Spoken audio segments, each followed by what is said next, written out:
This is Gene Krebs. Hi there. Oh. Whew. And we're high on Ohio. My father actually was a researcher for the National Institute of Mental Health. And so I had the opportunity at a young age to be around people with psychiatric illness as part of the research. And I developed an affinity for people with psychiatric illness. And I think the other part of it is that just my philosophy about those that are least among us, as well as just the issue of people with disabilities and having opportunities and trying to create positive opportunities for people with disabilities. And one of the things that keeps you interested in doing something like this is the nature of the problem, if you will, is always evolving and always presents new changes and challenges. One of our new challenges is trying to figure out how to go about educating the community about the risks of compulsive gambling. We do see people, and there's some really tragic stories of people losing their homes and going through, obviously, divorces. The thing that's interesting is it parallels very much the same cycles that alcoholics go through. You know, interestingly enough, many seniors love to go to the casinos.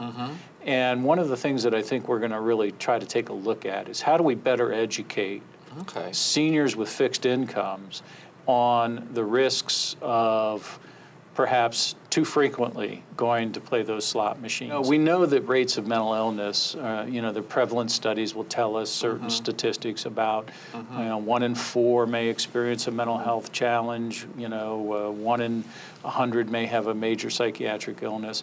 I think just the density of the challenge, I think, is the biggest thing that has been eye-opening for me.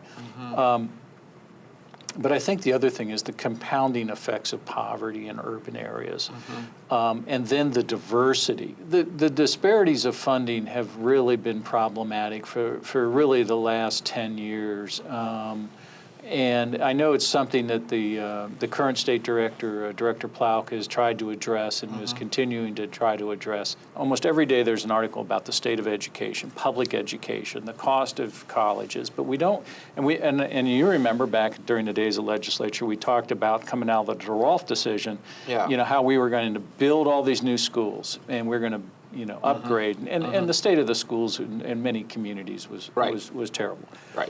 And I used to sit and think, here we are building these wonderful citadels of learning, but are we preparing children to learn? And so and the other thing is that's very clear here is that the demand for children's mental health care continues to grow.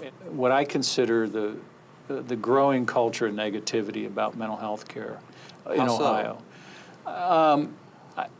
It seems that I hear more and more folks saying how the mental health system in Ohio is broken. It's or how mental health care in America is broken, and it is struggling.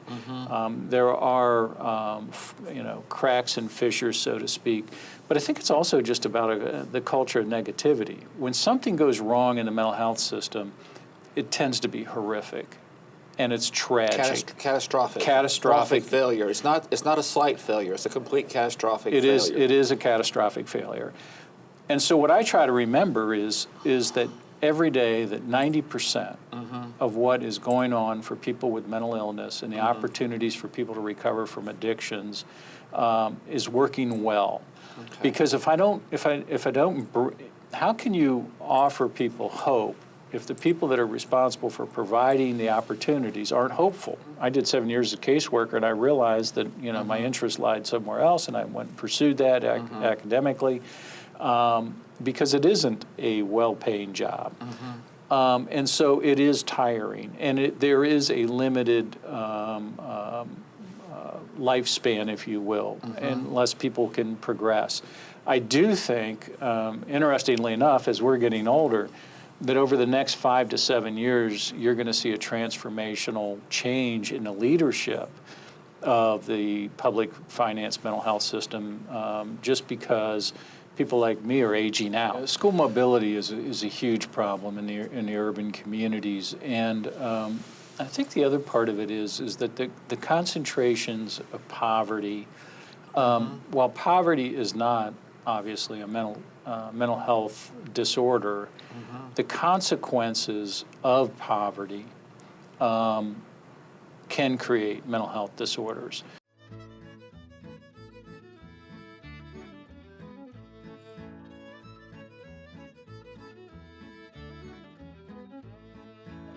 For more about the Center for Community Solutions or their publications, please visit www.communitysolutions.com.